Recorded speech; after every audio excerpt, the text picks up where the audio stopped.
Welcome to BenUp, where this indigenous Catholic uses his indigenous Igorot, American, and Catholic roots to navigate through life's messy waters. Today, I got my Wright and McGill reel, and you know what that means.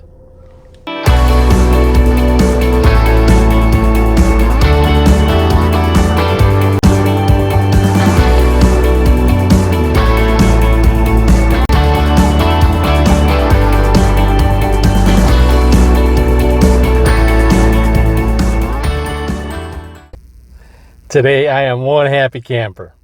For my birthday, my family bought me a ticket to visit my sister in Louisiana, and I love Louisiana. I love spending time with her. She's my older sister. She was the first to go into the convent. She's been so influential in my life. She has no idea how influential she has been in my life. Obviously, she's not in a convent. That's not her vocation. I love spending time with her because we do these brunches. When we have brunch together, we go anywhere from an hour, 3 hours. One time it was almost 4 hours we had brunch together. Just love spending time with her, catching up on things, talking about so many things. Not only that, I'm going to be able to do what I love to do, which is fish. I'm going to fish with her husband, Johnny, my brother-in-law, aka Captain J. He's not only my brother-in-law, he's a great friend, and I love fishing with him. So he's going to take me out in his boat. We're going to do some fishing. Now, if you know me, when you go out fishing with me, we don't only just fish. Johnny and I, we talk about everything. We talk about our families. We talk about sports, the New Orleans Saints, the Florida Gators, the LSU Tigers. But if you know me, if you're going to go out in the water and you're going to go spend some time with me, we are going to go into the deep water. You know what I mean? We're going to talk about some deep things. We love talking about God, about our faith, everything. There's just so much that we love to talk about. So whatever topic comes up, if it's good, I'm definitely going to share that with you here.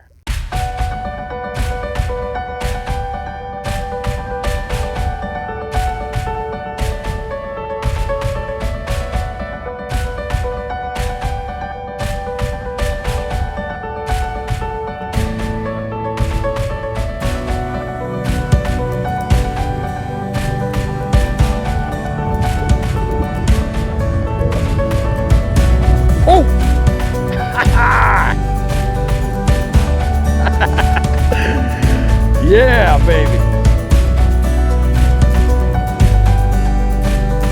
Yeah. That's a spectrum trout. South Louisiana. Golden trout.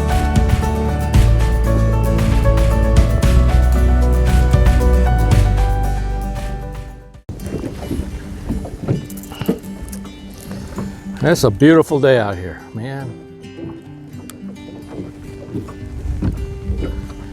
Got a boat out there that what are they doing? They're dredging for oysters, right? Is that what they're doing out there? Oh, I love the oysters here. You can't beat Louisiana oysters. You know, in Chicago, when I get oysters anywhere else, they're like a dime size, a nickel maybe. Yeah. But down here, they're huge. They're silver dollar size. And I'm glad over here too, there's a place for me to go to Mass. You know, you got a beautiful church downtown, St. Patrick's. And I love, that's a beautiful church. They have solid priests there. It's diocesan, right? Yes, it is. Well, what's the order? Oh. It's not a... What was the name of that brother that we met? He was a Salesian. Aren't they Salesians over there? At St. Patrick's? No. No, he was a Salesian at the school called Shaw. Oh. Shaw High School. Okay. Salesians went there last night. Yeah, that's a beautiful church. Let me ask you, we've known each other for how long now? 18 years, right? So of the 18 years, let's see, so it's been 5 years since I discovered a Latin Mass, 5 years since I've been trying my best to ground my roots into the Catholic faith as much as possible, you know. And all that really started with the Mass, but let me ask you, you're just now getting exposed to that. I mean, you go into the masses every now and then, right? How often? At least once a month? Once a month. Cool, that's awesome. I gotta ask you a question though. Have you ever experienced anything like negative in a way, or your family? Oh, you got one. What do you got there? I think it's a cat. Catfish? But have you? Well, in terms of the beauty of the Mass and what takes place, I've never experienced anything negative. But in terms of How about like the congregation you've been to, or the Well, people? my girls who currently, this is new to them and they do not wear the veil, Yeah. they've told me very honestly that when the people turn around and give them the look down the nose, how uncomfortable that makes them feel. Didn't that happen when we were over at That was in Lafayette. Lafayette? Yeah. How do they say that here? Lafayette? Lafayette. Lafayette? I mean, the church was beautiful. They appreciated all of that. Yeah. I don't think of course, they didn't understand the content of the Mass, which is fine, I suppose. But Yeah. they definitely were made to feel. I remember them mentioning something like that. Like those girls were looking and they felt really uncomfortable. Right. Yeah, that's too bad that happens. You know, it early on, you know, my first Mass was at St. John Cantius. It's a diocesan church. They have both the new Mass and the traditional Latin Mass, the Tridentine Mass. And the first few times I was going there, I didn't really experience that. But then I went to some other Masses where it was strictly, they do only the Tridentine Mass, and we have those in Chicago. We got the Institute of Christ the King there, we got the FSSP, Fraternal Society St. Peter. But I remember early on, you know, because I never wore a suit to Mass. Never. I understand now why, and I chose to do that, but nobody ever told me you have to wear a suit, but I just chose to now. And because my whole level of reverence and all that has changed. But I remember early on, you know, feeling that, man, these people are kind of like looking at me funny, or I was uncomfortable. Right. And I wish that weren't a reality. And I know some people, they downplay that. They say, "Oh, that doesn't happen." Well, it happened to me. Right. And it happened to your daughters. And one time I see it happen with other people. I remember on several occasions, like one time there was a lady in front of me. She was dressed really nicely. She was right next to somebody who was very much traditional. And she got like the cold shoulder. I think she was asking her something about the missal or something, and she got the cold shoulder, and I can just see that her response, and I thought, that's a shame. And for somebody to start, you know, start going to a Mass for the first few times, that's the last thing they need, is to feel uncomfortable. Right. Don't you think? Right. Yeah. I mean, just from a business point of view, if you want people to come once, then you want them to come twice. Exactly. Okay. Don't shoo them away. I mean, you know, one time I went to this church, and they actually had it posted outside in the narthex, a dress code. Yeah. And I was not about to, I totally see the reason behind that, Yeah. with modesty, reverence, and all that. I'm not disputing all that. I'm not even, you know, if I saw that, the first thing in my mind is, why aren't I doing that? Or should I? You know, it's not, no. They're too rigid, right? But for people to give people, visitors, that kind of an impression, that's just horrible. It's, unfortunately, I never let that get to me, because I understood from the beginning our faith should never be based on our emotions, right? That's what Father Chad Ripperger drilled in me, or that's the one thing I really got from his conferences, is leave our emotions out of it, and our faith should be based on what is it, reason enlightened by faith, right?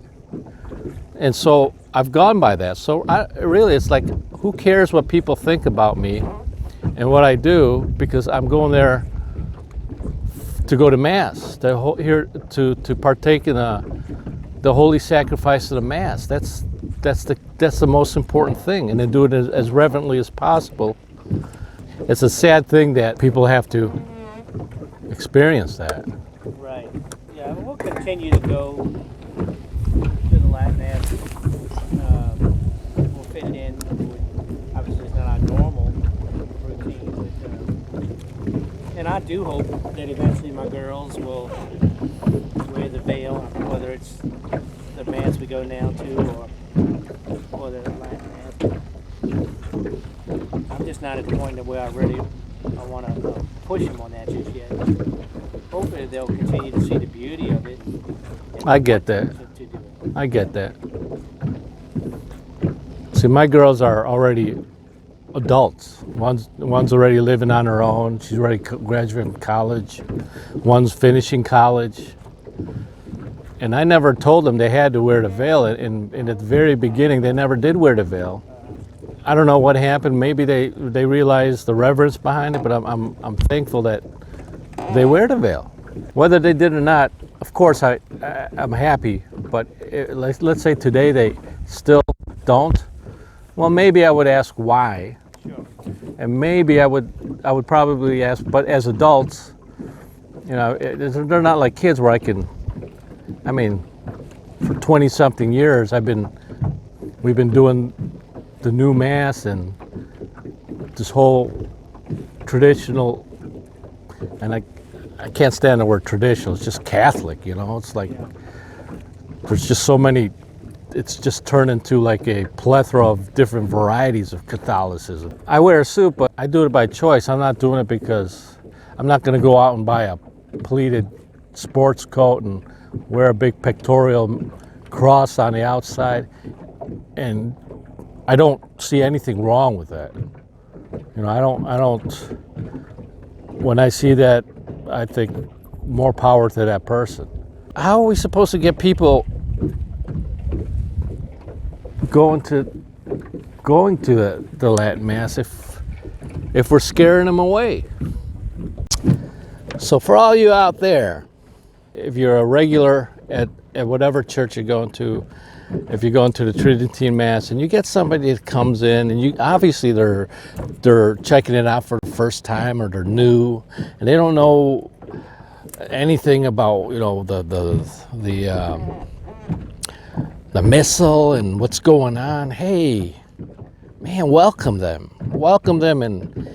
and greet them and be happy that they're there, encourage them to come back. Fortunately, at St. John Catches, there was a wonderful lady who did that for me, and I got to meet some people. They made me feel welcome. If you have somebody visiting your church and wanting to check out the traditional liturgy, the liturgy of all times, the liturgy of the saints, don't scare them away. Welcome them. I'd like to add on something to that. For those who experienced what Captain Jay and I were talking about, I wanted to let you know something that I learned. I've come to learn that a lot of people who've been raised in the traditional Latin Mass and have not known anything else are naturally surprised when they see visitors. Visitors like me, Captain Jay, who grew up in the new Mass, in the Novus Ordo Mass, and didn't know anything about the Latin Mass until we discovered it. It's natural for them to see people like us and be surprised. I remember seeing an episode of Dr. Taylor Marshall when he took his son over to Rome, when he visited Rome and gave Pope Francis his book. But they went to Mass there, and from what I recall, it was his son's first time to see the new altar, not the high altar, the table altar. And so for all his life, I think he's 11 years old, he was a young teenager. But that was his first time to see it, and he asked his dad, quite innocently, what's that table doing there? So it's only natural for people, when they see visitors coming in, and either the man is not, or either the man was like me and not wearing any suits or a tie, or if a woman comes in and his skirt is not below the knees or their shoulders showing, it's going to be natural for them to be surprised. And unfortunately, we interpret that as a negative thing, and it is a negative thing.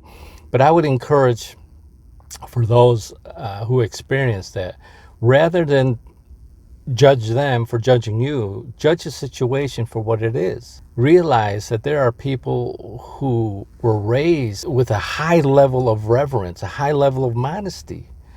And rather than judge them for judging you, look at that and ask yourself, why the suits? Why the tie? If you're a woman, why this? Why that? Why the veil? And learn about the veil, because if you learn about why the veil is worn, it shouldn't be worn for fashion reasons, if anything. But you'll realize that, my goodness, why did we ever remove the veil? So try putting yourself in their shoe, and I think that will help. Now, for those who've known nothing but the Latin Mass, or have been going to the Latin Mass for most of their lives, try to make them feel welcome. Realize that they were like me and Captain J and so many others who grew up in the new Mass, the Novus Ordo Mass, today's Mass, and where reverence is not nowhere near to what it is now, and where the focus is so much on man and the priest rather than God. The focus is a whole different focus.